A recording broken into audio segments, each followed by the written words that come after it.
பாருங்கள். இப்போ back chain போட்டு முடிச்சுட்டு நம்ம வந்து இப்போ லோடிங் ஆரம்பிக்கும் போது பாருங்கள், அப்படியே நான் நட் போடலை. பாருங்கள், இங்கேருந்து இங்கே ஒரு செயின் போடுறேன், அப்புறம் ஒரு லாக் செயின் போடுறேன், போட்டுட்டு அப்படியே ஸ்லாண்டிங்காக போட ஆரம்பிக்கிறேன். ஃபஸ்ட்டு செயின் வந்து நேராக போட்டிருக்கேன், ஃபஸ்ட்டு செயின் வந்து இப்படி நேராக போட்டிருக்கேன். இது வந்து அப்படியே கொஞ்சம் ஸ்லாண்டிங்காக அப்படியே போட்டுக்கிட்டே வரணும். பாருங்கள்,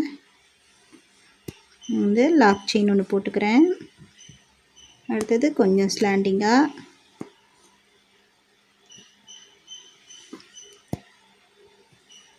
ஒரு லாக் செயின், அப்புறம் கொஞ்சம் ஸ்லாண்டிங்காக அப்படியே ஸ்லாண்டிங்காக போட்டுகிட்டே வரணும். நீங்கள் அடியில் வந்து த்ரெட் வச்சு போடும் போதும் இந்த மெத்தடில் போடுங்க, அப்போ தான் த்ரெட் வந்து உங்களுக்கு வெளியில் தெரியாது.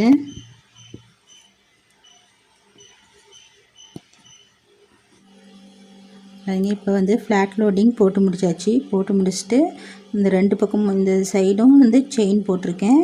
இப்போ வந்து இந்த சைடும் வந்து 2 பக்கமும் செயின் போட்டுக்கோங்க. இந்த செயின் போடலை அப்படின்னா பாருங்கள், இந்த மாதிரி தான் இருக்கும். இப்போ செயின் 2 பக்கமும் நம்மளுக்கு செயின் போட்டிங்க அப்படின்னா உங்களுக்கு பார்க்கறதுக்கு இன்னமும் இந்த லோட் ஸ்டிச் வந்து நீட்டாக இருக்கும்.